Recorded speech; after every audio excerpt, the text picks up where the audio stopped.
page 529 now. Yeah. Okay. So you are the chapter we're dealing with today. Is it chapter 24? Uh, 20, I think it's 22. Oh, 22. Actually, Right. maybe it's 22. Still, you know, it's Right. the same chapter we ended on last time. Yeah. And then you are now on chapter 5, one chapter before the end, because there's only 26 chapters in that Yeah. book. So you've got about 80 pages to go, something like that. Yeah, so something like that. It's like probably 65 pages to go. Right. Yeah. Okay. Interesting. All right then. Well, let's hear it then. Yeah. So here on page 529, morphic resonance is a process whereby self-organizing system inherit a memory from previous similar systems. Yeah, a kind of genetic within the field, one could almost say. Yeah. What page was that? On page 229, No, no, it's no. the It must be 529. yeah. I always say Yeah. 200 instead. Yeah, 529. On it's Morphic resonance. Okay. the thick text furthest down on that page. Yeah. So, well, what are your thoughts on that then? Yeah, we have gone through it before, and it's more of a that, so to speak. But Yeah. I underlined it anyway, so to speak. Okay. Yeah, but I'm going into page 530 now, and Right. they don't need to have large brains if they are tapping into an energy field imbued with all their species learned intelligence from time immemorial. Talking about ants there, you know.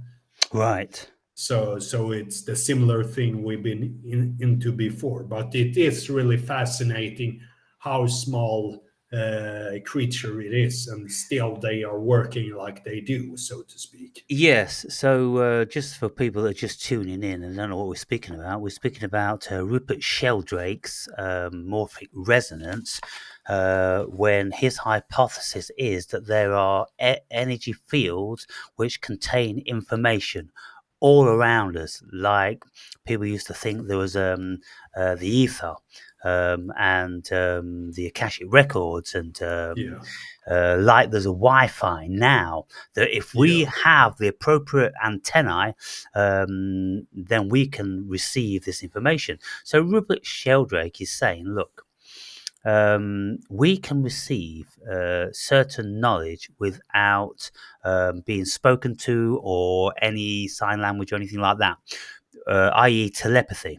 Now, Rupert Sheldrake wrote about how dogs know when their owners are coming home, and they did loads of tests, setting up the cameras in the house, and so many times the dog would come to the window, looking out the window, 5 minutes before the owner came home, and it wasn't at a set time. It wasn't like they got used to it. No, the owner could come back with different times of the day just to see if the dog knew. And invariably, the dog did. He came to the window looking out whenever the owner was coming home. yeah, So this is pretty affirmative. Now, yeah, when we look at ants, how they are very, very structured, and bees and lots of other animals, but ants, they build whole colonies, which are in actual fact mini cities, and they are very, very structured. No scientist has ever come up with how these ants think their way into doing that. They haven't got a single clue. And so we need somebody outside of science, a little bit more wacky, a little bit more intuitive, maybe someone that's took a few psychedelics, because we're thinking outside of the box then. And yeah, so Rupert Sheldrake is saying that there appears to be an energy field like Wi-Fi that we can tap into to gain all this knowledge. Now, ants have the tiniest of brains, of course, and if we are Yeah. supposed to believe what scientists tell us, they say intelligence is highly dependent on the size of the brain, and it's all about size as far as brains are concerned. Yeah. Elephants, they have big brains and they're pretty smart. Dolphins have big brains and they're pretty smart. You know, sparrows have small brains and they're pretty dumb, and all this sort of thing. Ants Yeah. have absolute minuscule brains, and yet they're smart as fuck. So, Yeah. how do we account for that? Yeah. Morphic resonance. So, Yes. the information for every single ant, as opposed with a certain species, is in the ether. It's like when we speak about consciousness and people think that consciousness is inside their brains. It's not. It's No. never, ever, ever been found to be inside the brain. They haven't found it anywhere, but it exists. And so, what lots of people say that we, in actual fact, are in consciousness. Just like when you have a dream and you have a homunculus in your dream, a mini you, and you're doing this and doing that. Well, that doesn't exist per se, does it? It exists in a mind. So what I'm saying and what some other people say is everything is in mind. This is idealism. So everything is being dreamt in the mind of Yeah. God because there is no physical matter here. Affirmative. No physical matter. Period. And so it's all thought forms and consciousness. Yeah. Hmm. One might wonder why um, these kind of things ain't promoted. I mean, there must be some reason for that, really, and that's because they want people to be locked into the material stuff instead of going outside in the ethereal and stuff like Yeah, that. well, we're still pretty well immersed in positivism. Yeah. Positivism sprung up, and I think about 1750 or something like that. Can't be sure about the dates, but there was this period after the Enlightenment that. The scientists were dealing with atoms and molecules and the so-called physical realm, and they wouldn't deal with anything unless it could be measured. Uh, well, it's just so ridiculous because we can't measure consciousness, and yet No. it's like the elephant in the room. Nobody ever wants to talk about consciousness. Why? Because there's nothing to say. Nobody has a fucking clue about consciousness. So it's kind of like you just got to carry on regardless. It's like fish who don't know they're in water.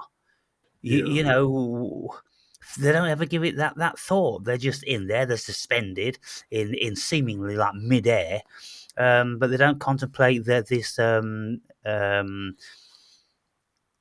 what can you say? This dimension that they're in, this viscose, ethereal stuff.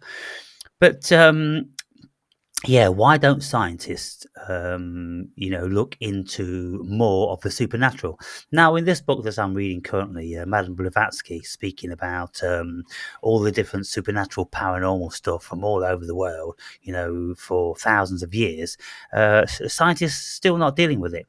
You get the odd person here and there that takes it upon themselves to do it, and nobody ever wants to fund them. Why? Because the powers that be need something from their investment. What do they want from their investment? They want to continue the fiction of the material world. They want us to buy into the material world, and then we give them their energy. Now, if Yeah. they was to discover that the morphic resonance and this is true and there's no physical matter here and we're all like ghosts in the mind of God, well, the whole fucking fiction would fall down, wouldn't it? That's why they Yeah. don't go there, Andre. Not a single person will ever get funding. Lots of people do want to go there. Individual human beings do want to go there, but they just can't Yeah. get the funding. Yeah. And of course, the rest of the fraternity, who are completely indoctrinated muppets, just laugh at them and want to dismiss, anything that's out of the box. Yeah, So basically, the human beings are just a bunch of fucking muppets. yeah, Muppets en masse. Muppets en masse. There's the odd few, really, really, really. There's one in a million that can think his way out of a fucking paper bag. And the rest of them are just programmable matter. yeah. Next line fits into this, I think, on page 532. Most people want to have just enough information to form their biases and then hold fast to them for the rest of their lives. Life is vastly too complex for the herd even to begin to contemplate. And so, as soon as they have had their minds made up for them by religion or media, it's no longer necessary for them to think for themselves. Exactly. Who wrote Yeah, that book? I tell you what, he should have a fucking MBE or an Oscar or a fucking medal of some sort. I'm telling you. yeah, Oh my goodness. I wonder how many people who have read my book feel pretty let down about being a human being because there's so many truths in this book, and most of the people will be the sort of people I'm speaking about, Mm, because the numbers are so small. And so, how many people know about morphic resonance? Hardly anybody, really, on the mm, planet. It's almost not even worth mentioning. Um, yeah. why? Because they haven't heard it on telly. And that's the only Mm, place they look. And so, yeah, most people, they don't know anything about the world at all. They don't know anything mm, about themselves, anything about anything really. Look at what happens to most people. They go through the indoctrination system. They go from college and then they go to university, and they can pick from a list of subject matter. Only a yeah, list what the government tell them there is available. There's fuck all available outside yeah, their list. And yeah, so, well, I mean, unless you an entrepreneur or fucking free thinker or genius or something, well, you go to university and you parrot fashion all that shit that they want you to know. Why? Because they're going to use you like a muppet yeah, when you've absorbed that information. Because they go, well, you learn about this and then come here and we'll use you, motherfucker. We'll use you in our banking. We'll use you in our medical system, which is all fucking fake. It's 99% placebo. There's not a single bit of truth in it, hardly. It's yeah, absolutely shocking. Um, there's so many things. I mean, I've been to see the doctor, about this, that, and the other. They've never, ever diagnosed nothing. Barely any fucking thing. And it's yeah. kind of I like, know. what the fuck is wrong with you guys? They have never helped me unless I had got like what do you call concussion or Yeah, what? unless you've got something physical. Oh, you've banged your head. And you go, Yeah, oh, well, thank you very much, doctor. What a fucking mind of information you are. I was speaking yeah, to a guy in the gym today, and he's been suffering with depression for about 9 years. And mm, he's seen all different sorts of fucking psychologists and psychiatrists and doctors, and they haven't got a fucking clue. All they ever do is just try this pill, try that pill. And of course, we know that the pill's mostly a placebo in any case. They don't know. They don't know anything about the brain. They don't know hardly anything about the body, much to what they do claim. yeah. They just fucking don't. Yeah, and you hear all these people take Zoloft and all that kind of stuff. I mean, when they then get off that, they get worse, even, you know? Well, when you mean Soloft, you mean the variety of SSRI? SSRI. I Yeah. mean, it's disastrous what it can do to the brain Well, and so okay, on. so yeah, it may have negative effects on the brain because what you just said is like people get worse when they come off it. Then they would say that the medicine must have been working. Then no, what you I think you were saying is that these people are worse after taking it Yeah, than they were before, and they never had any respite or relief from any of their symptoms whilst they were on it. Yeah. yeah, But some people maintain that they do, but that's the power of placebo. The placebo is very, very powerful. yeah. I mean, it's.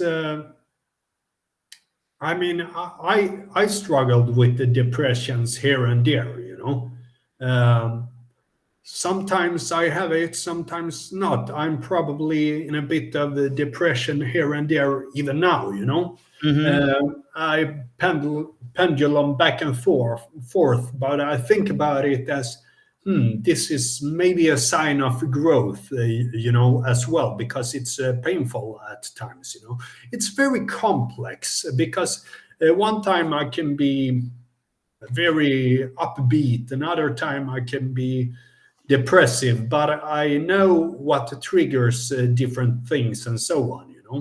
Right. Uh, so and if I we say I would go to a psychologist, they wouldn't know what to do with me anyway because I already do all the things that a healthy person does. Yes. Yeah.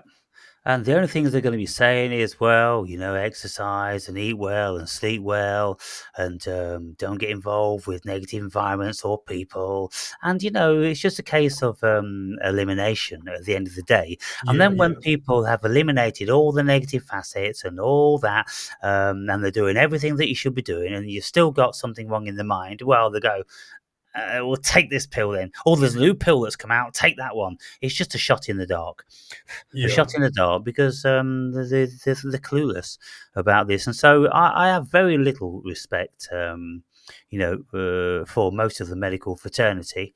Some things, they can do, like they replaced my hip.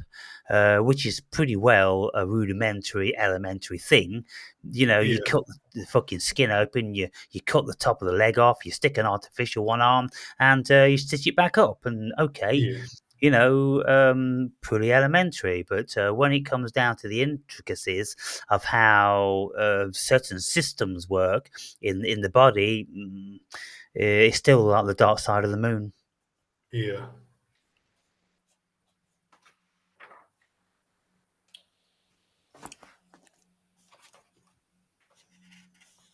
So on page 535, this is by Dr. Yosli Godwin.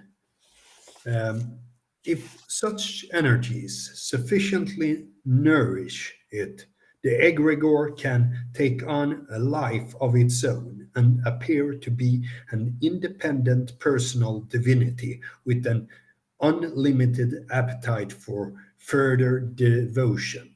In other words, unless care is taken rather than serving a group's agenda, the egregore can become the agenda that individuals are increasingly drawn towards.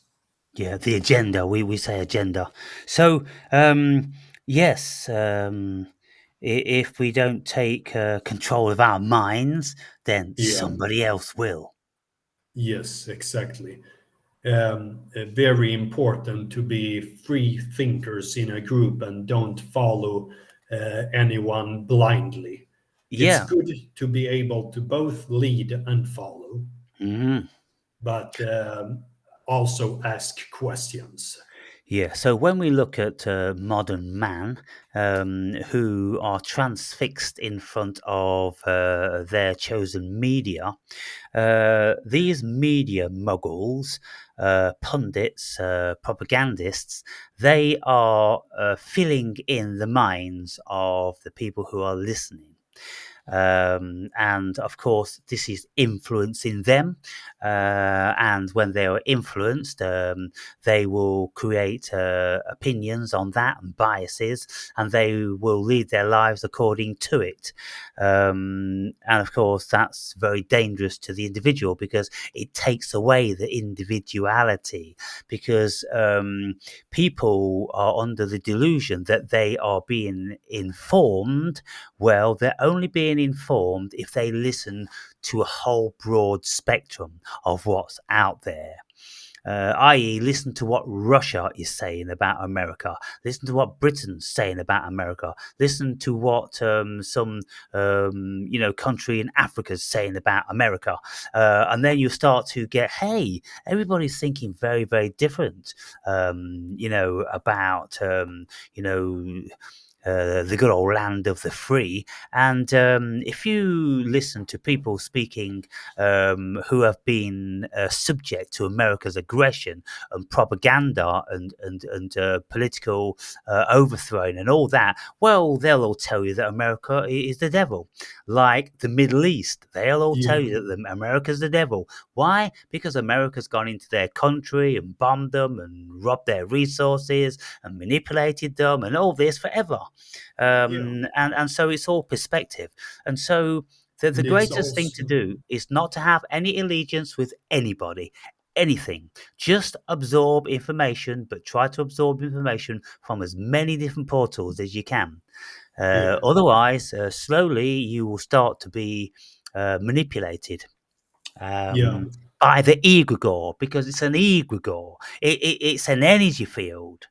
And the Yeah. biggest instantiation of this is like when we see something going on globally, and then somebody will compile all of the news stations and put them onto one video. Let's say you got 50 news stations, and they're all synced, synchronized with each other, and every single one of them is saying exactly word for word the same thing, even Yeah. with the same inflection and nuances and pauses. It's like they've read it from a script. Someone sent them the script. Somebody's even sent them a video of how to say it, how to Yeah. use the inflection, because it's fucking phenomenal. You think, who has got this power?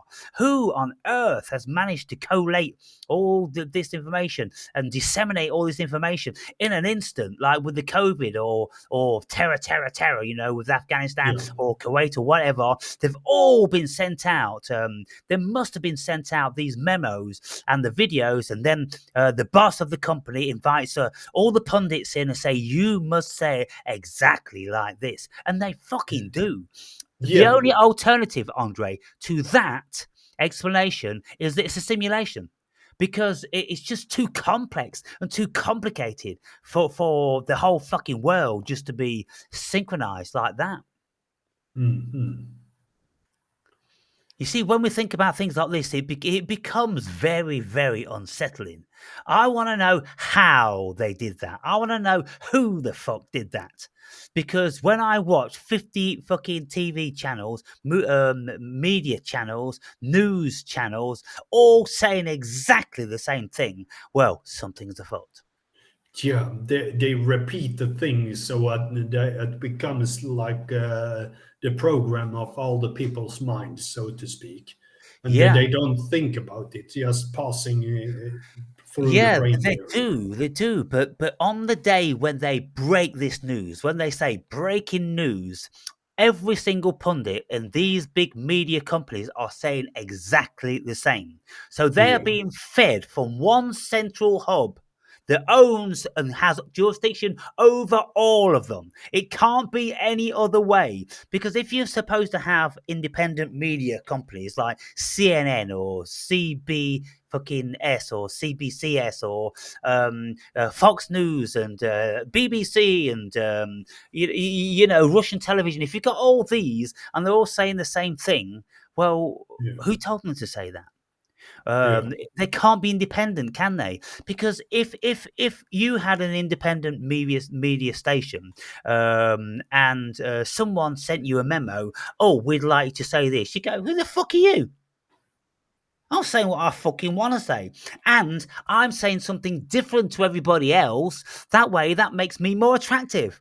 If I'm so only saying the same as everybody else, then why would people want to listen to me? And not you. And not Tom, Dick, and fucking Harry. Yeah, Yeah, I'm telling you, man, there's something afoot. There's a whole lot more to this world than meets the eye. yeah, And I will absolutely. be very, very surprised to find that it's not a simulation. On page 536, unless care is taken, the power of independent thought may be reduced. In other words, there is an ever present danger of groupthink taking over one's outlook on life, leading to a one sided, unbalanced perception of reality.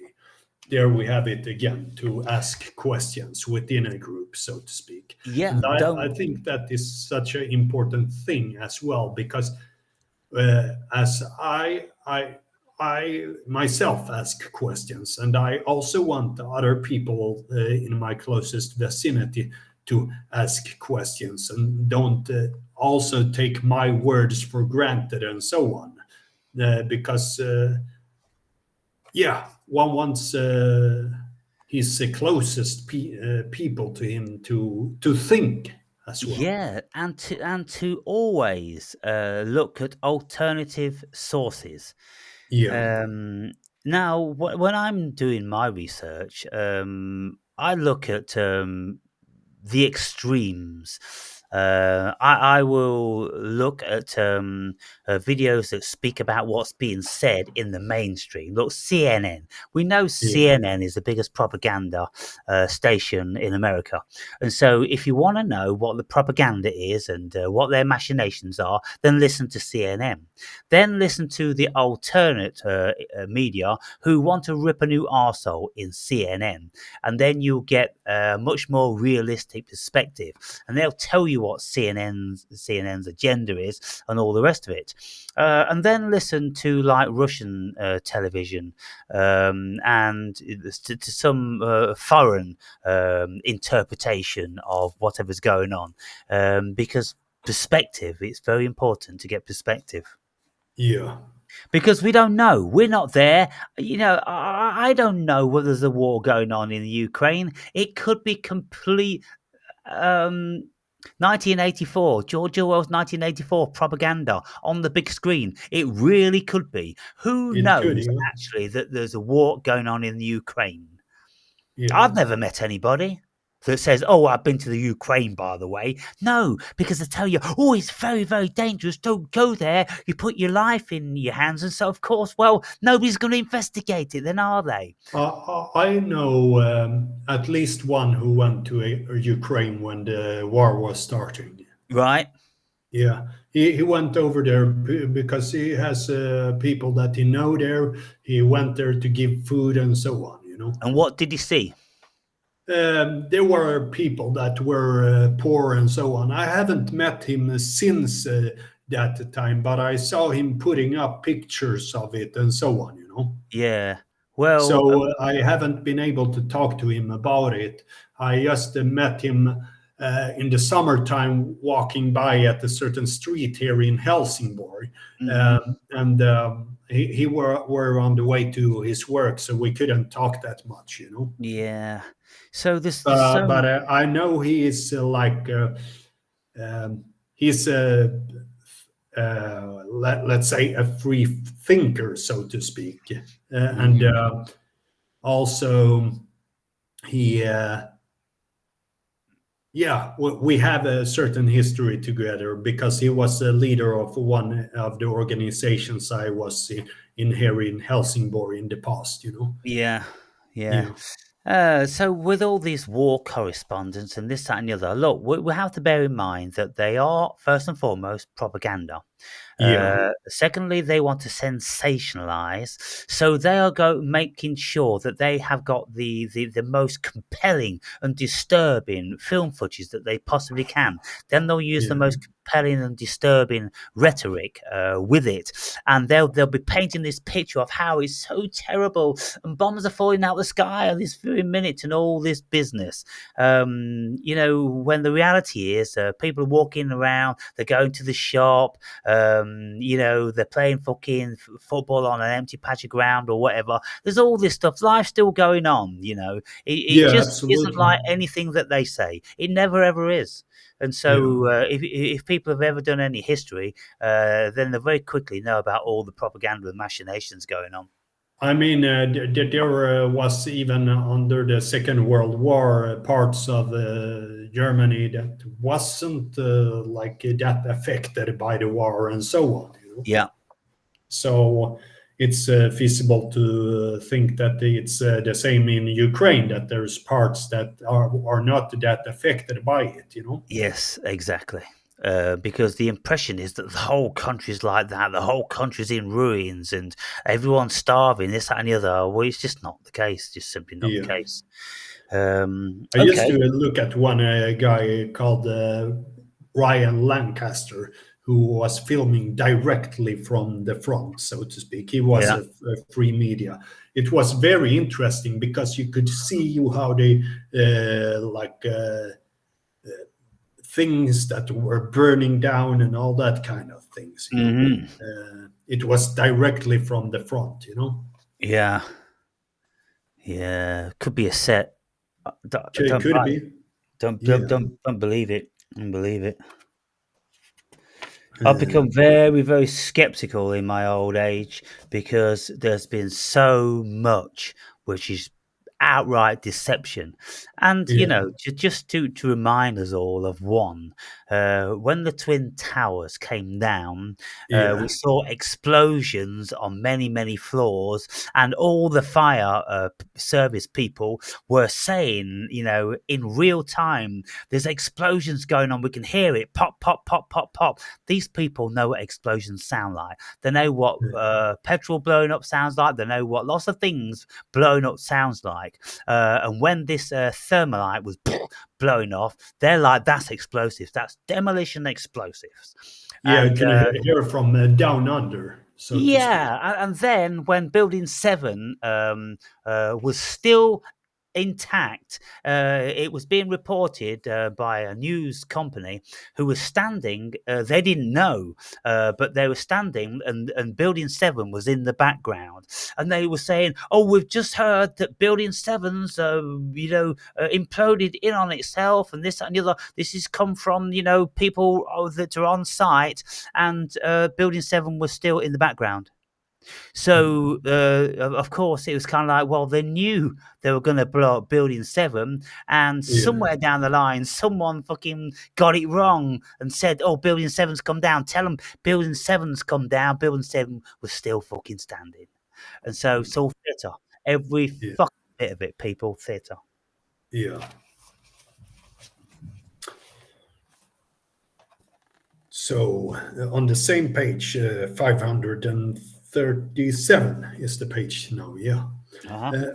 For all who seek higher level of self-realization as a path of service to all sentient life and the well-being of our planet's ecosystem, we would underline the importance of cultivating reflexivity in our dealing with any group, as well as maintaining one's independent extra group pursuit of personal healing and growth, both of which are necessary to ensure that one's psychological and spiritual life can continue to evolve.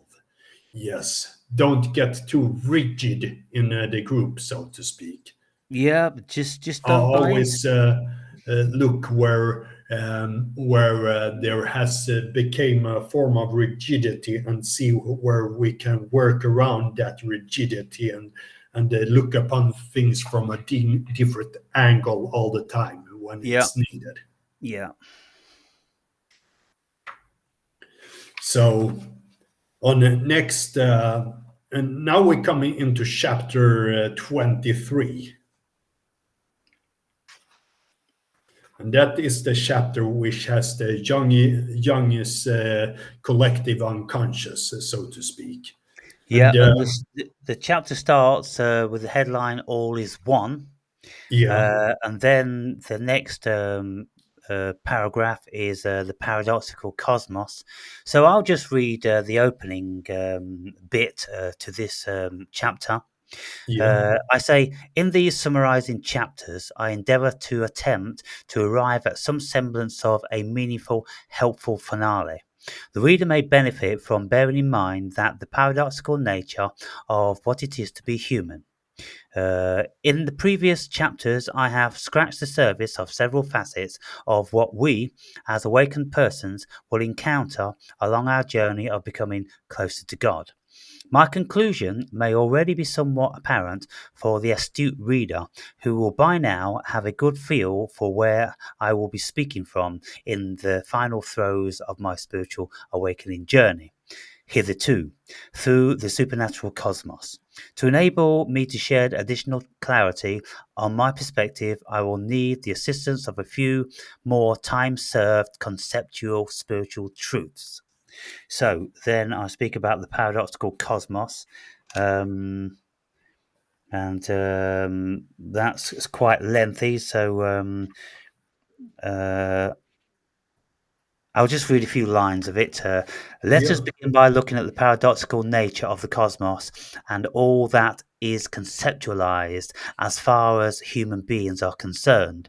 The first thing to realize is that whatever we humans consider life to be is only a conglomerate of concepts, premised on whatever conceptual endowment we have been blessed or cursed with by Mother Nature. Just because humans perceive our universe in a particular way doesn't mean by any stretch of our imagination that we experience the cosmos how it actually is. There isn't any fixed concrete way the universe is. The universe is perceivable and entirely premised on whatever gauge of intelligence is looking at it. And are we to suppose that the hypothesized concrete laws of the universe that humans have imposed upon it would be respected by ethereal beings from another constellation or dimension? The world is perceived very differently from a dog to a human. But who's to say that the dog's perspective is wrong just because it is different and less sophisticated? So that will give you an yeah, overview of that. And that ties in what we've been saying before, not to believe anybody's story of how the world is. yeah, The only thing we can do really is believe our own senses, because they're the only things that we can even remotely depend on as being yeah, remotely true, and even all of our senses deceive us. And so, yeah, when we really, really look at it philosophically, there's nothing to depend on because there is mm, nothing really here. It's just a conglomerate of concepts, language, and Platonic signs. You know, yeah, that's all this is. yeah, mm, yeah. It's very hard to say anything more than that. It's only what I can perceive and what you can perceive from our both different perspectives, so to speak. Yeah, and so, you know, you live in somewhere called Sweden, and I live in somewhere called Britain, and we've got different varieties of government and social systems, kind of like a bit similar, and quite varied in some respects. But then we don't have to go too far away to see that people have got very, very different. Politics and environments and rules, laws, regulations, social norms, and all that. And it's kind of like, well, I mean, who's to say what is what, and which is which, and the truth. What fucking truth are we talking about here? Yeah. A fucking fantasy. There's no fucking truth. That's the truth. Yeah, it's like one of my favorite black metal band.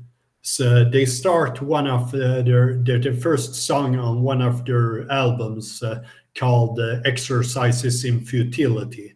Uh, Mm. the band's name is Magua. The great truth is that there isn't one, and it only gets worse since that conclusion. That's the starting line of that Right. album. Yeah. I think that's really great. Yeah. Truth is an illusion. It's, Yeah. com- it's complete fabrication. So I think it's good to, even if I haven't underlined anything in Jung's collective unconscious, the part on page 543, I do think it's really good to mention Jung's collective unconscious, which is the like the mythologized part of the mind in all people, so to speak, the Y- different symbols of the mind. yes, indeed.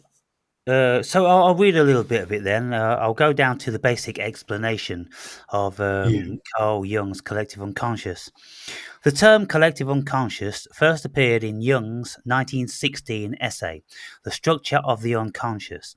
This essay distinguishes between the personal, Freudian unconscious, filled with sexual fantasies and repressed images, and the collective unconscious encompassing the soul of humanity at large. In the significance of constitution, the hereditary in psychology, November 1929, Jung wrote, and the essential thing psychologically is that in dreams, fantasies, and other exceptional states of mind, the most far fetched mythological motifs and symbols can appear uh, auto, auto, auto,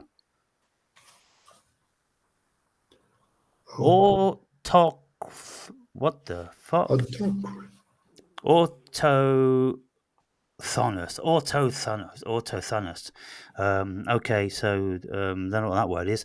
At any time, often apparently as the result of particular influences, traditions, and excitations working on the individual, but more often without any sign of them. These primordial images, or archetypes, as I have called them, belong to the basic stock of the unconscious psyche and cannot be explained as personal acquisitions. Together, they make up that psychic stratum which has been called the collective unconscious. So the collective unconscious is basically is a unconscious that we all seem to partake in, and we all have images of angels and demons and knights in shining white armor and wise old men and witches and all these archetypes. They're all archetypes. They're all serving suggestions for some variety of energy form. And so we have this in our collective unconscious. And Jung would say that, we are born with it mostly, but obviously lots of it is learned. yeah, Because we learn about witches and wizards and wise old people with grey hair and knights in shining armor that save the damsel in distress and all this.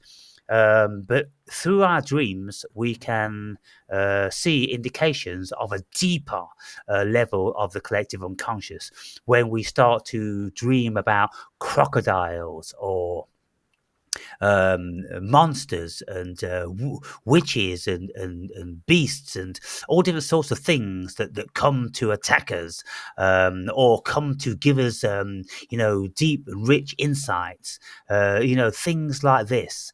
And I've got diaries on my shelf here that I was keeping whilst I was living in Africa, and uh, it was very very soon after I'd come back to Great Britain, after I'd been shot. And I ran out of money, and I had to come back, uh, basically to wait before I could sell my property. But whilst I was very, very deeply out of sorts and stressed, I was having very, very collective unconscious dreams. And in my dream, one dream, I dreamt that I was being pursued by a relentless crocodile. It just kept following me and following me and following me. And I was running across a swamp, and I kept falling down and going through water and trudging through the soggy grass and everything. And I kept looking around, and it kept gaining on me and gaining on me. And then when I came out of that dream, I'm like, oh my word, that was a collective unconscious dream. What did it mean? Well, it meant that I had been pursued whilst I was in Africa, because that ancient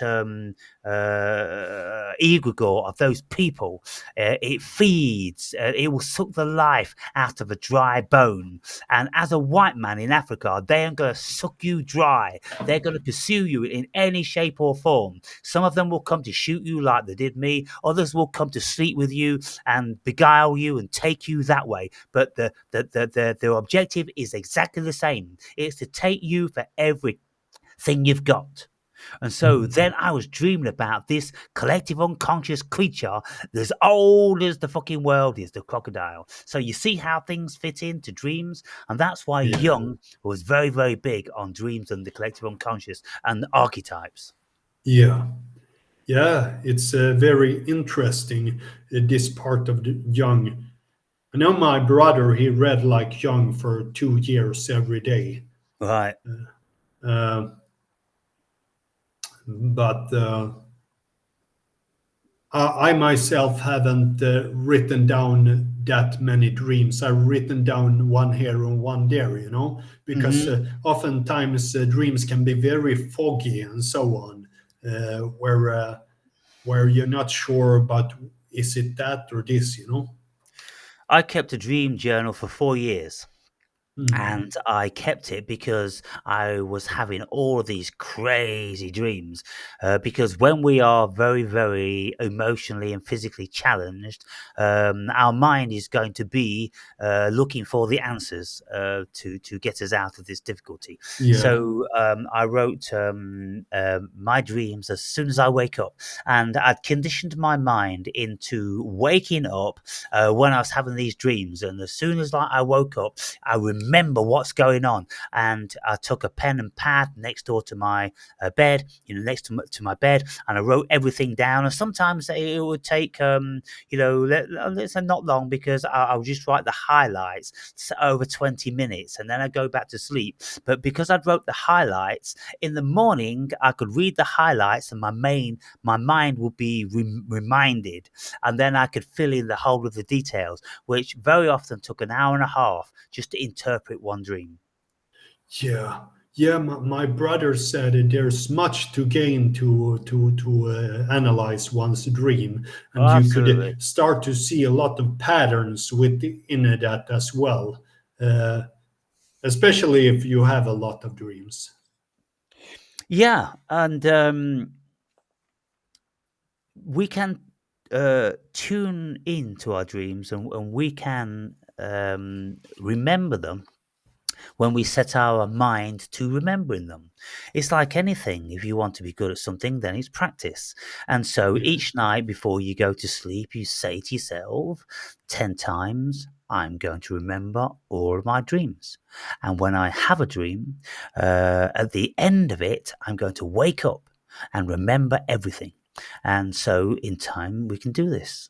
And so it's amazing the power of the mind.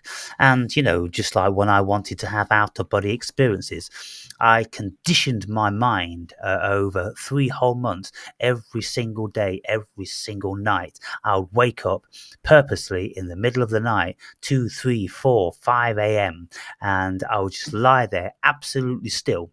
And there I would be going through scenarios in my mind of how I was getting out of bed and going to do all different sorts of stuff as I normally do, I was absolutely thinking and concentrating that I am doing that. Yeah.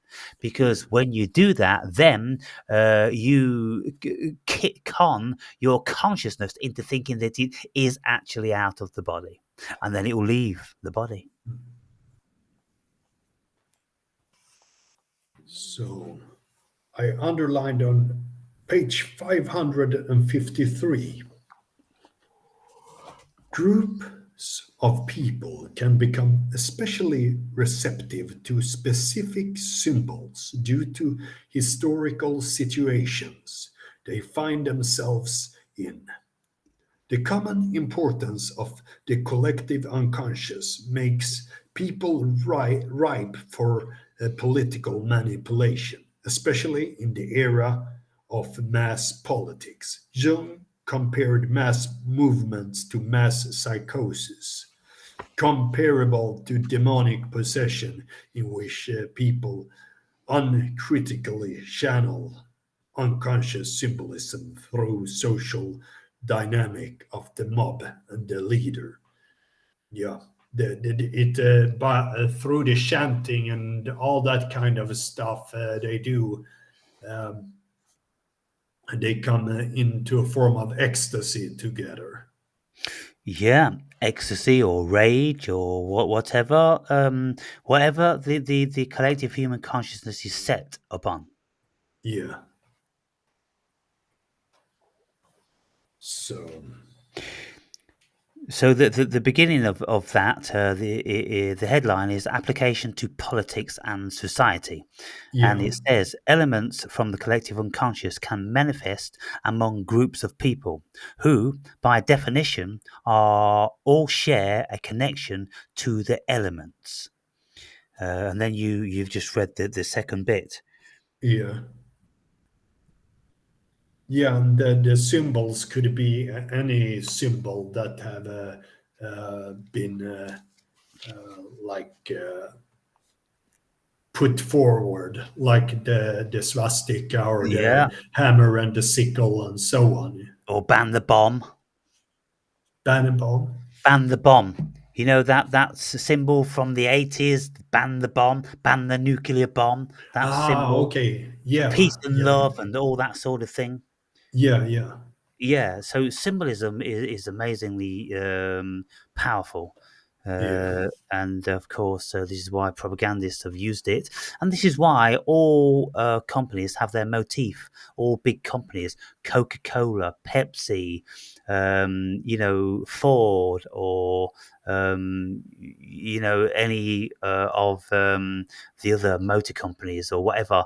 They've all got their motif because them when you see the motif, it speaks volumes of what that motif represents. So you don't have to use words. You see, look, if you was trying to explain to somebody um, a tasty, fizzy, refreshing drink, you could say,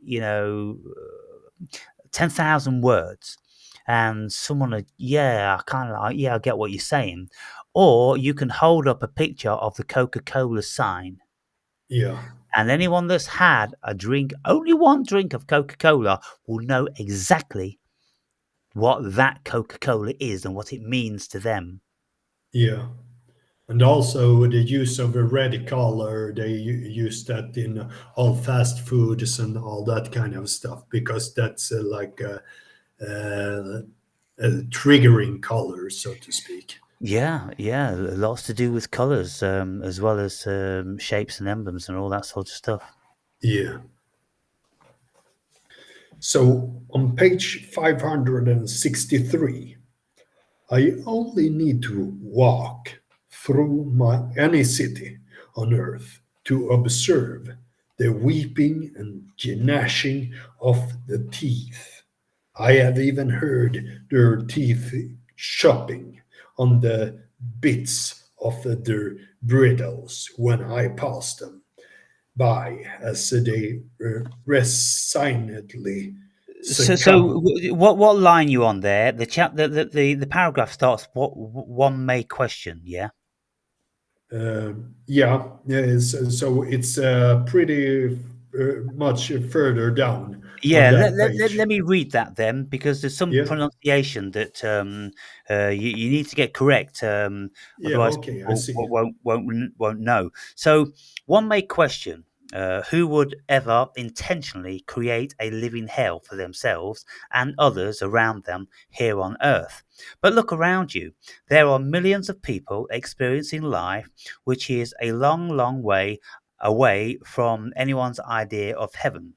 And so, where are they dwelling? If they are not in heaven or purgatory, the only other biblical option is hell.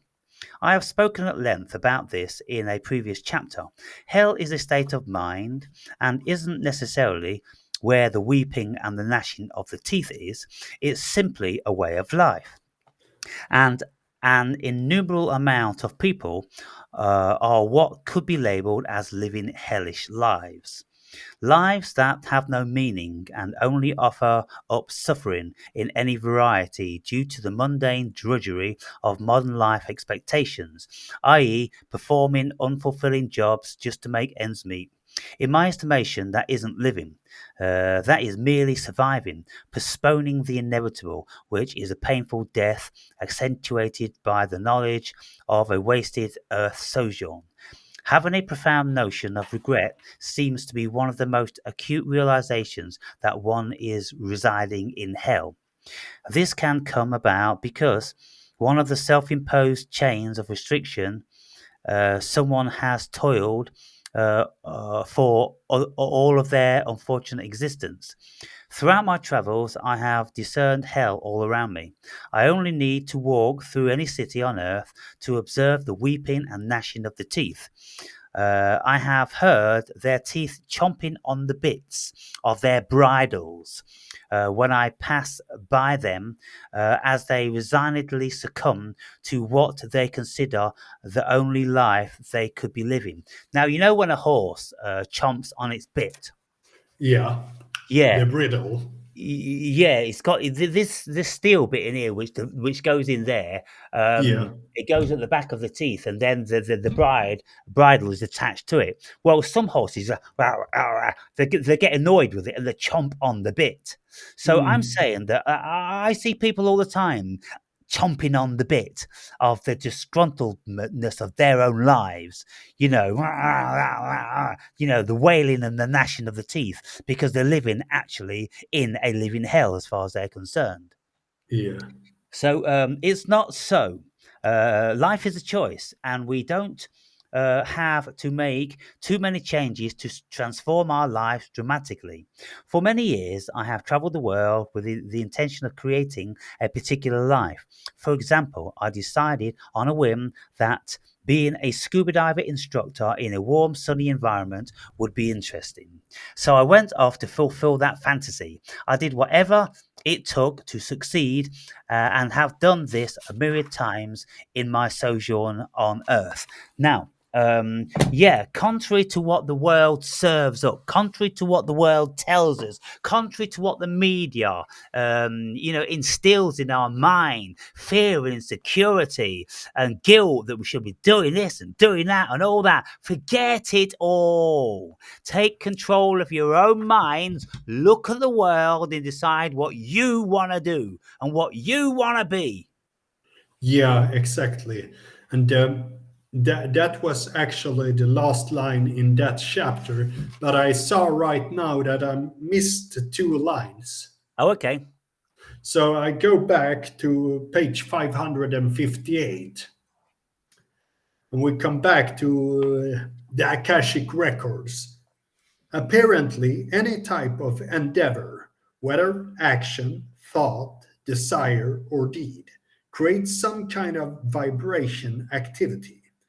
This vibration produces a mark upon what Casey. Case, Casey. Casey called the skein of space and the time, and is somehow permanently identified with the individual responsible.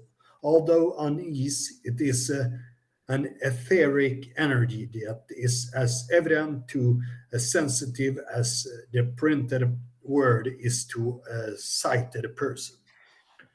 Yes, so there is a sensitivity to have towards what go beyond this Yeah, sphere, well, you so to see, speak. Edgar Casey, he was one of these mediums that uh, would apparently prophesize about things. He would extract information out of the ether. And lots of people would go and see him, and he would be like some sort of fortune teller because he could see it's all written in the Akashic records. Now, I'll read that whole paragraph. It's only about 15 lines. In Yeah, 1934, Edgar Casey tried to define these records, the Akashic records, further while giving a reading to a 28-year-old freight agent. Not only did he discuss what the Akashic records were, but he also explained how they were written and clarified how an individual could access the information. Apparently, any type of endeavor, whether action, thought, desire, or deed, creates some kind of vibration activity. Now, that's very, very important because thoughts create things, vibration. Our words create things. Just to think about something manifest an energy, and it can be felt by other people. It can be yeah, projected onto other people, and then it can cause other people to do things. So there's so much to be said for tapping into these energy fields and yeah, knowing, that the power of them. The yeah, vibration produces a mark upon what Casey called the skein of space and time, and is somehow permanently identified with the individual responsible. Although unseen, it is an etheric energy that is as evident to a sensitive as the printed word is to a sighted person. So, if you are tuned in to these, well, if you are an empath, then you feel people's dispositions, don't you? yeah, And you feel the aura of a city. You feel the aura of a house. yeah, You tap into something like a morphic field, a yeah, morphic um, what does he call them? Morphogenetic field. There's all different sorts of ways that we can gather information if we are tuned in to it. And so when we are speaking about things like the collective unconscious or the collective consciousness, we're talking about the Akashic records, we're talking about paranormal things such as remote viewing or telepathy or these sort of things, then we've got to ask, well, how does that work? There must be some sort of connection between me and this information, or me and this other person.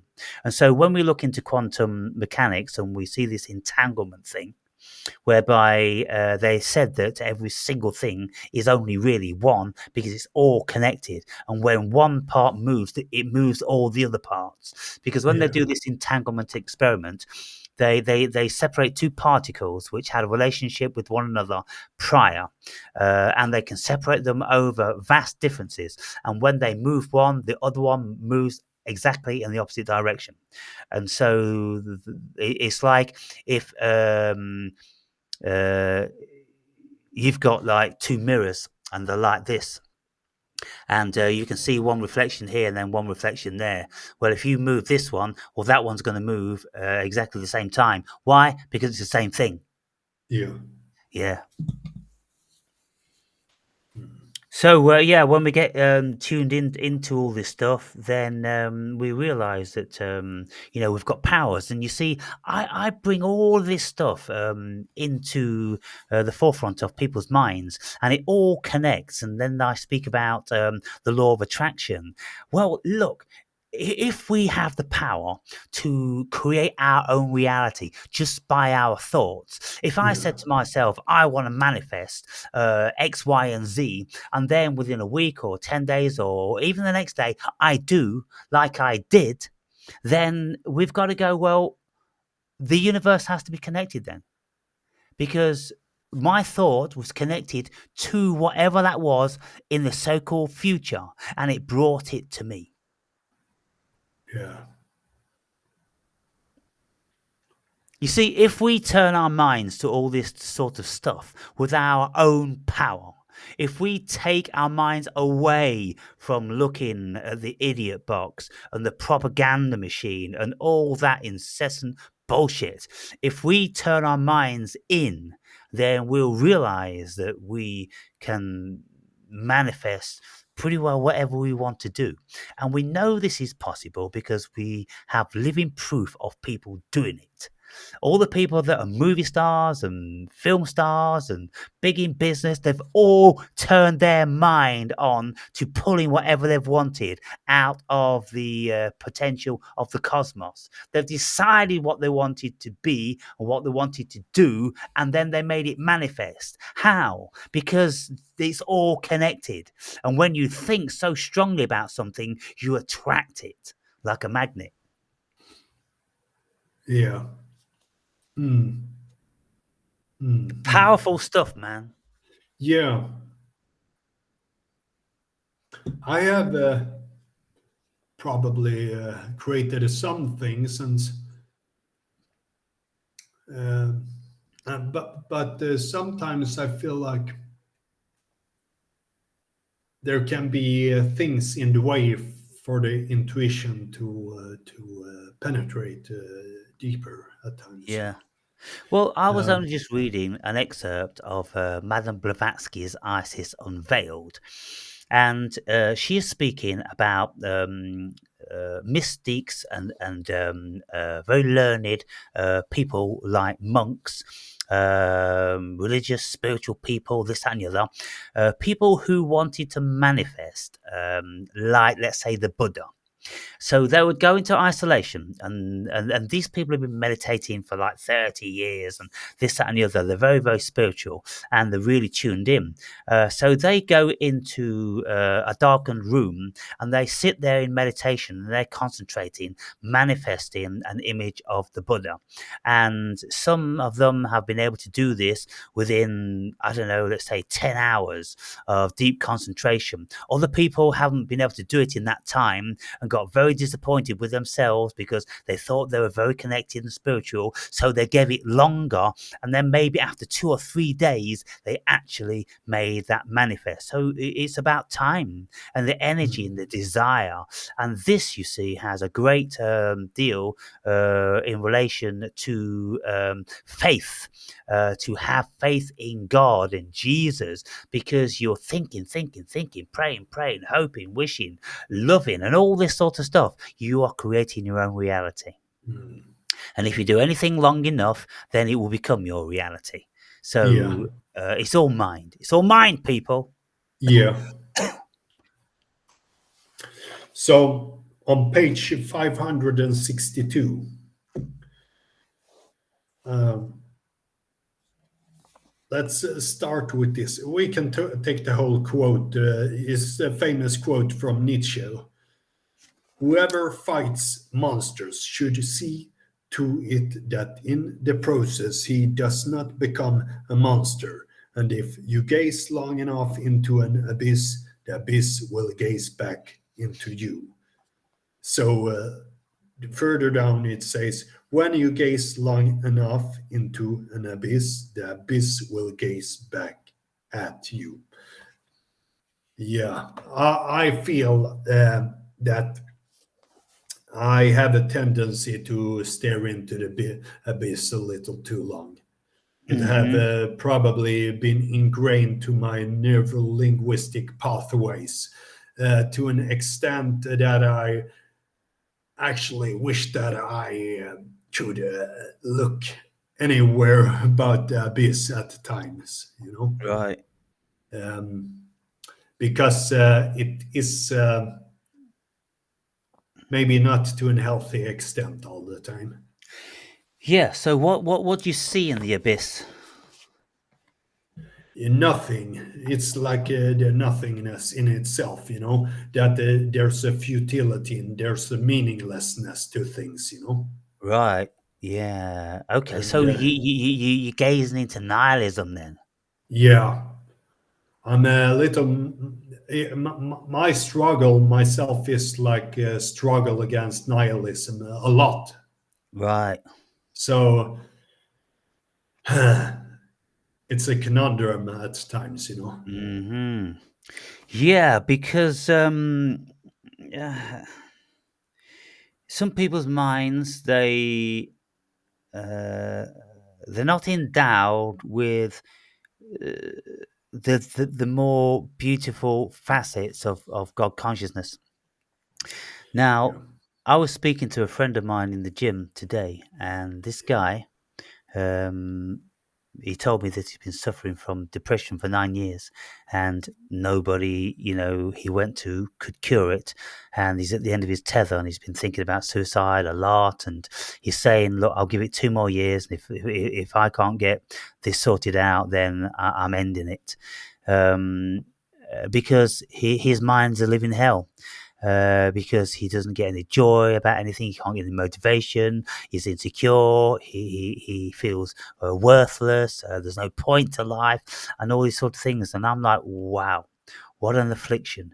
What an affliction to have on an ongoing basis for years and years.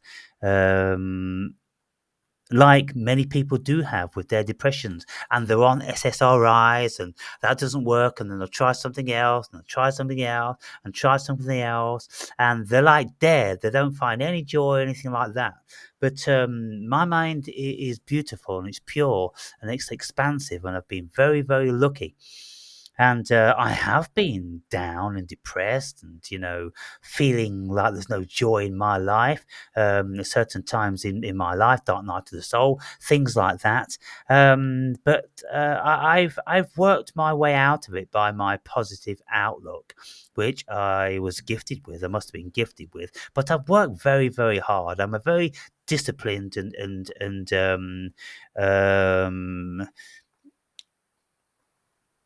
self-assertive sort of person that I'm going to take the world by the horns. And if I don't understand something, then I'm going to read about it, I'm going to learn about it, and I'll put hours and hours and hours and hours into it. And then with the body, and then with my music, with my singing, and all that sort of thing, I'll just keep on, I'll keep on, I'll keep on, I'll keep on. And then when someone may say in the end, oh, you're this or you're that, well, it took 40 years. It took 50 years, yeah, you know, through pure determination and tenacity, and doing all the right things, like taking the entheogens, taking the exercise, taking the wholesome food, and, reading all this stuff, and keeping away from negative energies and substances, and all that. It's a whole way of life. And so, yeah. when we look at that, Andre, I look at my elder brother, 2.5 years older than me, and he doesn't do any of the things I do, and his life is invariably shit. Hmm. Hmm.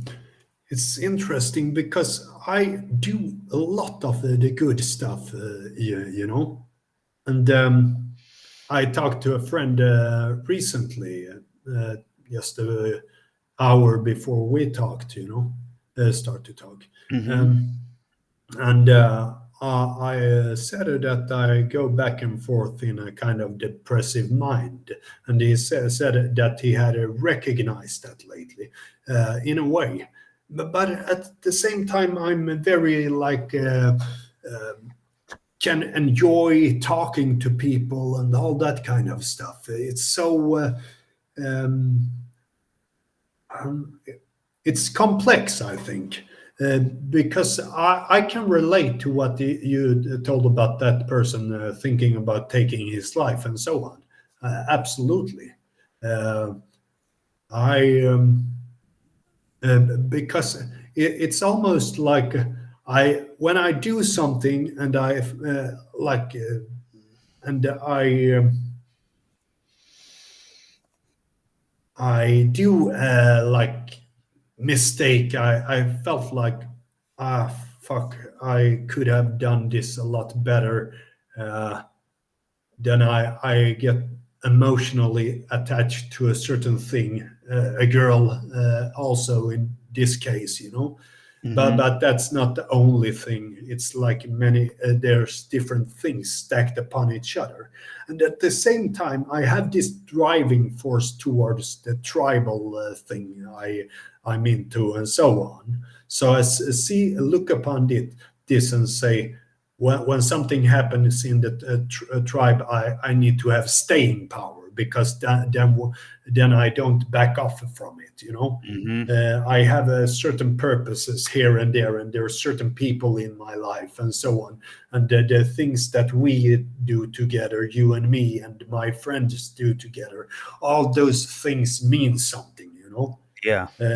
And but it is like a battle, you know, because not always it's like that. But yeah, I slip into it, and it can be a bunch of years period sometimes, and sometimes I go on and off.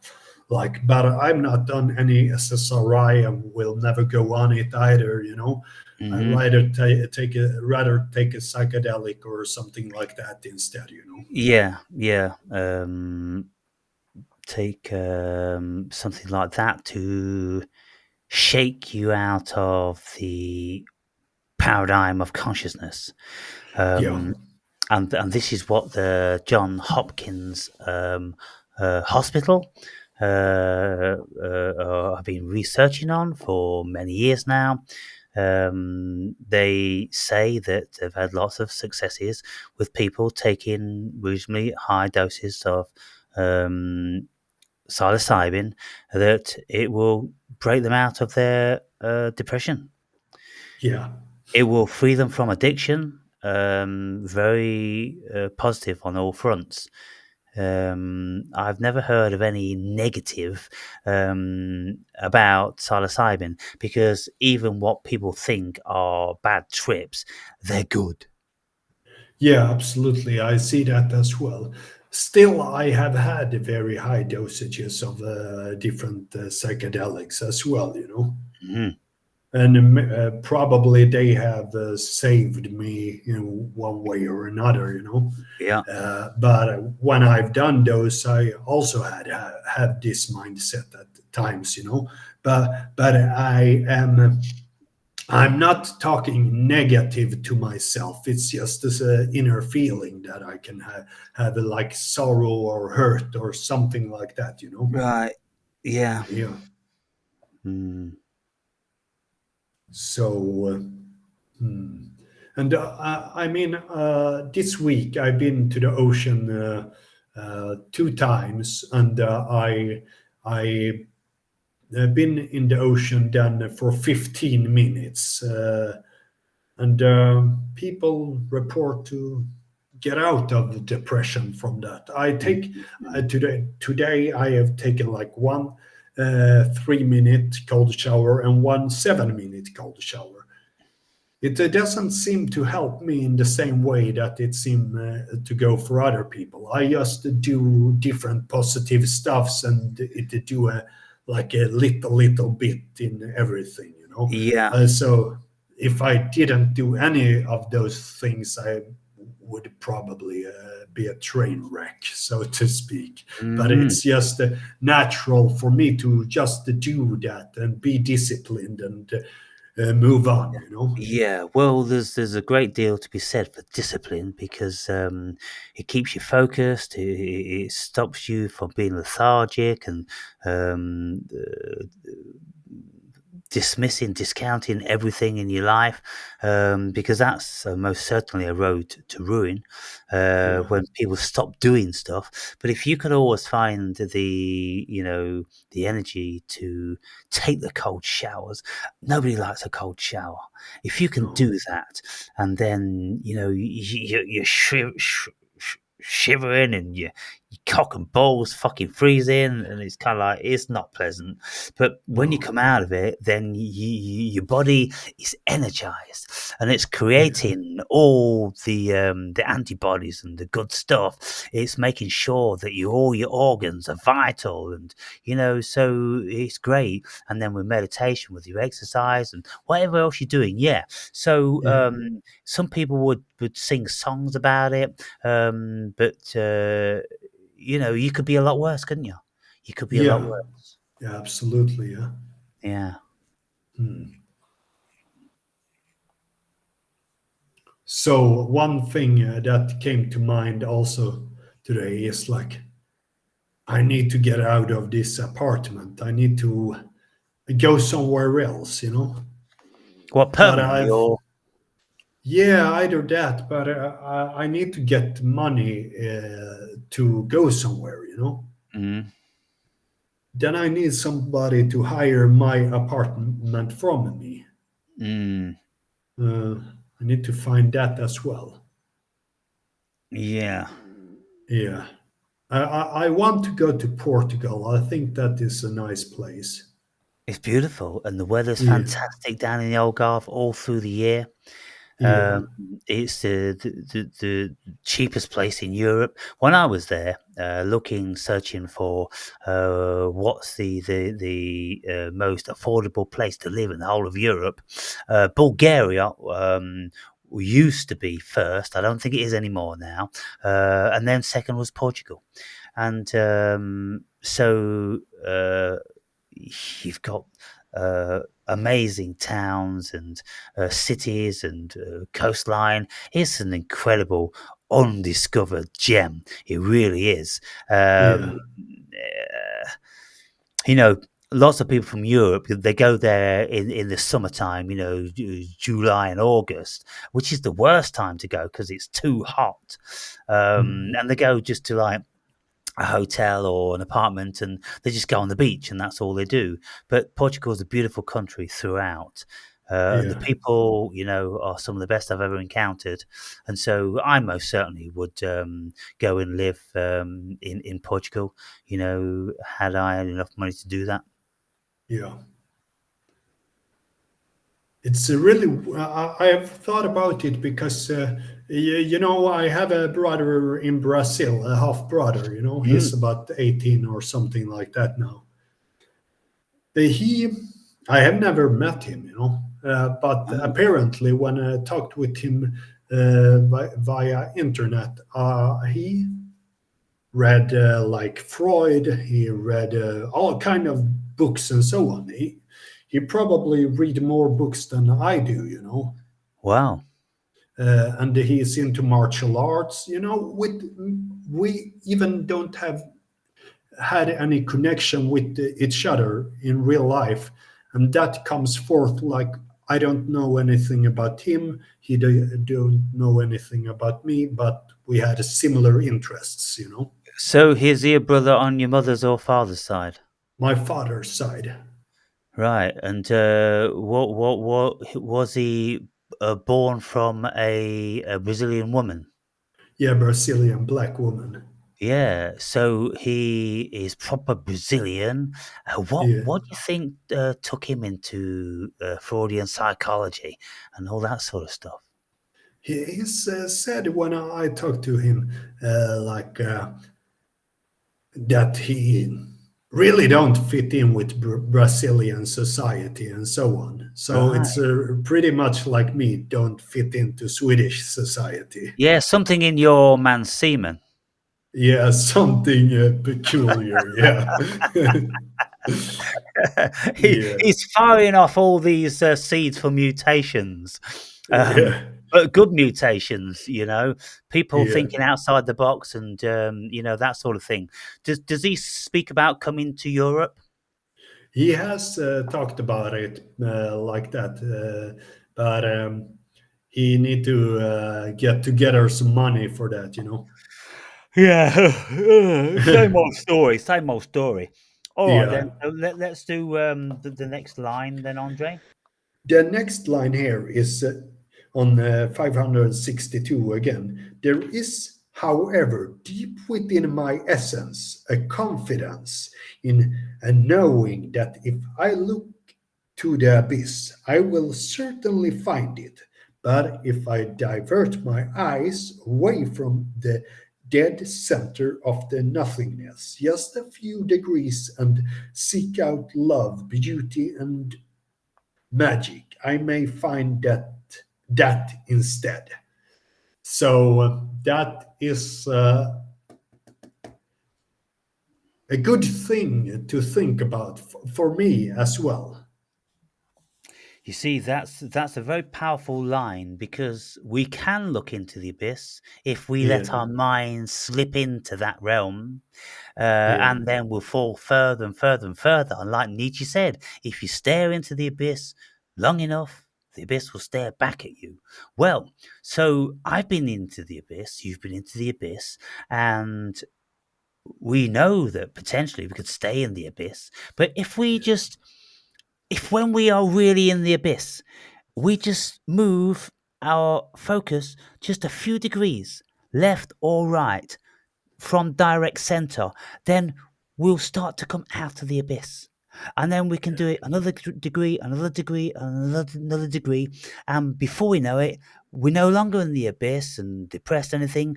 We're in the joy of life because we've shifted, we've changed course. We've took hold of the helm, and we took control of our lives, and we're not allowing the what Winston Churchill used to call the black dog of depression. We're not allowing that, and so yeah, and then you keep the motivation, you keep doing what you're doing, and maybe more positive stuff like that. yeah, Some people they can't get out of it. They're in too deep. I know people that say that sometimes they just have to go to bed for 2 or 3 days because they can't actually do anything.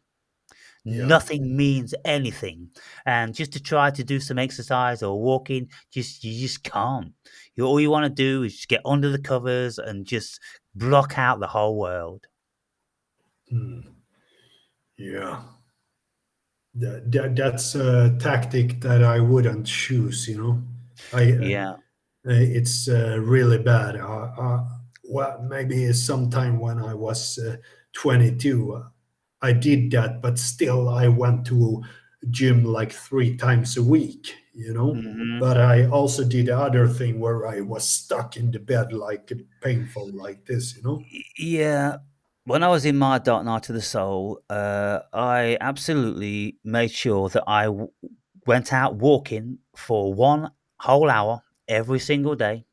I Yeah, went to the gym for 1 whole hour every single day, and then I would read for 12 hours, 14 hours, something like that every single day. So, I was doing this level of discipline. I was keeping healthy. I was eating correct. I didn't want to see anyone. I didn't want to go out anywhere or do nothing. I was completely insular. But Spirit told me that there was something that I need to do, and that was to read philosophy yeah, and psychology incessantly. And I wondered, what on earth am I reading this boring philosophy shit for? Because lots of philosophy is very difficult to understand. yeah. And if you don't know which particular philosopher is difficult to understand, then you just may think that that's all philosophy. But I learned through massive amount of reading that they weren't all the same, and some were much more utilizable than others. Others just go round and round and round and round, and you can read them day and night for months and years, and you won't actually take anything from them because they're just they're too circuitous. They're too insane. Hmm. So while you were reading all that stuff, you didn't always get what they were saying, but it stuck with you anyway. Yeah, yeah. Hmm. Because I have um, a very absorbent mind and a good memory. Yeah, Uh, and because I would try to understand, and Yeah. I'm concentrating on what I am reading. And then when you concentrate on it and you're endeavoring to understand, then some of it, lands home. Uh, Much of it is archived. And, one very, very curious thing. Every single night when I used to go to sleep, having read for at least 12 hours a day, I used to wake up in the middle of the night and my mind was doing this.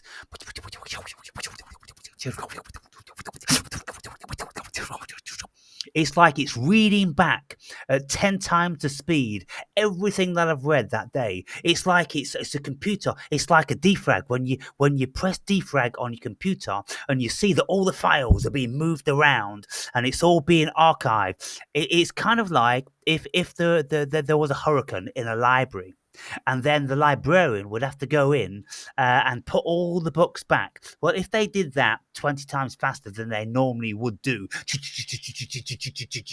that's like being defragged. That's what my mind was doing. It was actually running through everything I'd read. This is what I reckon, and archiving it. And when I wake up in the morning, I was in peace. Oh, I can relate to it in one way, because when I did the Thai boxing in Thailand, uh, we trained a lot. It was a Mhm. couple of hours each set, and you only train, sleep, train Yep. every day like that. So when I went to bed, I couldn't wake up Yeah. training the techniques within my mind while I slept. Yeah, yeah, yeah, yeah. Yeah, That's it. That's it. yeah, And so our minds are going over it.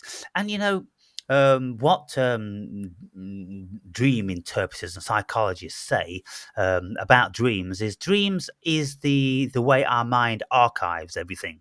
And yeah, so, it's very often, you see, when we dream, we can often incorporate things from that day into the dream. We can be dreaming about different sorts of stuff, but there's things incorporated.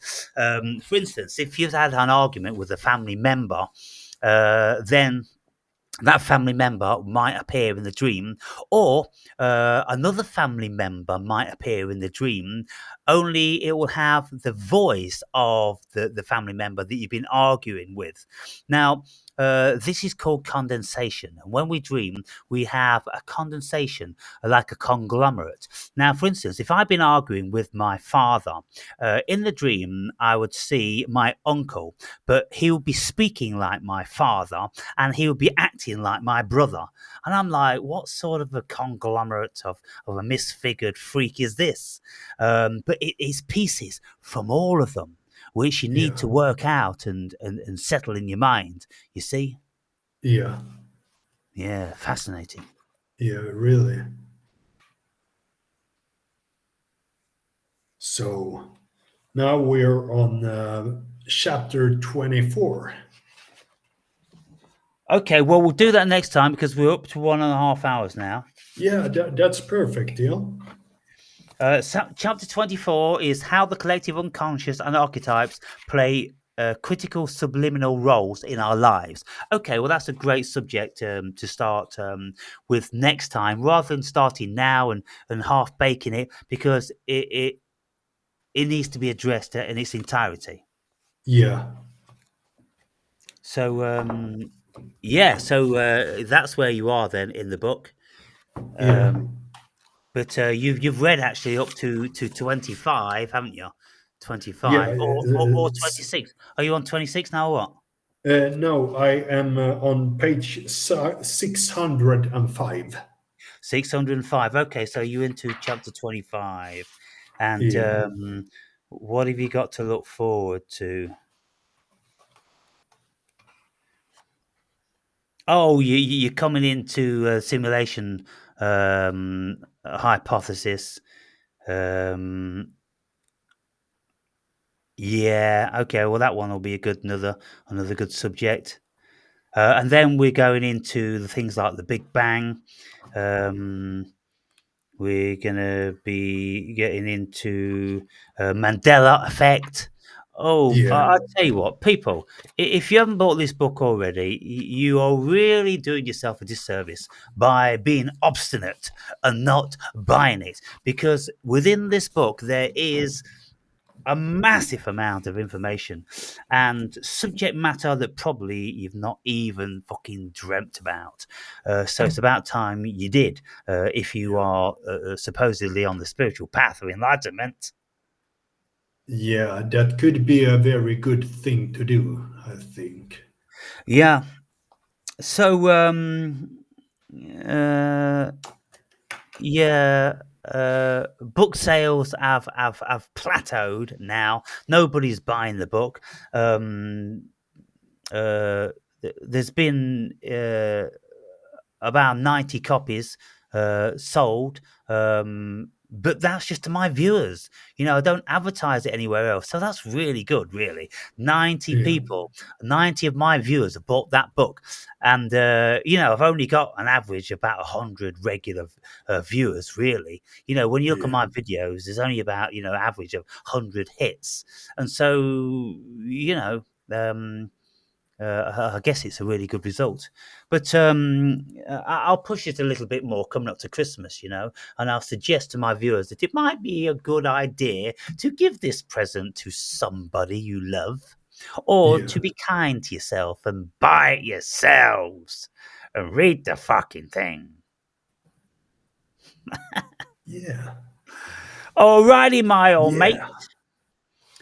So, yeah, well, in a few more days, we'll do it again. So, Yeah. how would you rate that book then overall? What would you say about it? If you was to try to encourage someone to read it, the benefits of it, what would you say in about 20 seconds or 30 seconds? That you could get all kinds of knowledge from it in many different realms, so to speak, and it might trigger you to even go further from one book to another, so to speak. Yes. So it will show a vastness of things to the person who reads it. So in that way, it's really great book, I think, and it actually, when you read it, it grows on you, so to speak. Ah, this is nice. Aha, nice. You Right. know. So Yeah. it's a very stimulating book as well, and it's not anything to be afraid of, because there's a lot of satisfaction in reading it as well. Yeah, well, that's very good to know. And, my daughter's afraid of reading it. My sister's afraid of reading it. Um, their minds couldn't deal with what's in my mind. Mhm. And I get it, because a book like this would introduce them to too many things that they didn't even know existed, and it would shatter their paradigm. Because I'm talking about so many other worlds and different sorts of spirits and demons and gods and all that sort of thing. It's all there if you want it. If you don't want it, leave it alone. Yeah, I'm into could some lead to a life reformation. Yeah, I'm into something really deep at the moment, Andre, and I'm pretty sure that you might like this channel. One of my viewers turned me onto it. It's the Yeah. Danny Jones channel. Danny Jones channel. I've never heard of it. Yeah, he has all different sorts of scholars on speaking about the Gnostic stuff, the Bible, ancient Greek, Dead Sea Scrolls, all this different sorts of stuff. Really delving into it. 3 hour conversations. It's a bit like Rogan's podcast, only this guy is on all the esoteric. It's absolutely mind blowing when Mhm. people they will read and interpret the ancient scriptures that hardly anybody's ever interpreted, and it just changes the whole fucking ball game. Danny Jones. Danny Jones, yeah. So, one of my viewers, I don't remember who that one was, but if you're watching this, well, thank you for that because, now and again, people will recommend we read a book or we will tune into a channel, and it really is a big deal to us. Now, this Danny Jones guy took me into a different level. It's kind of on the level of Madame Blavatsky, only it's modern, man. Mm, You know, it's 150 years on, so it's much more deep, much more scholarly, revealing. mm. So yeah, that's what I'll be watching this evening when we wrap this one up. So yeah, enjoy whatever you're doing then, and keeping positive and fighting off the demons and all that sort of thing. Yeah. And I'll see you for the next one. Yeah. See you next time, mister. All right, Andre, Yeah. take care. Bye. Bye, You man. too. Bye.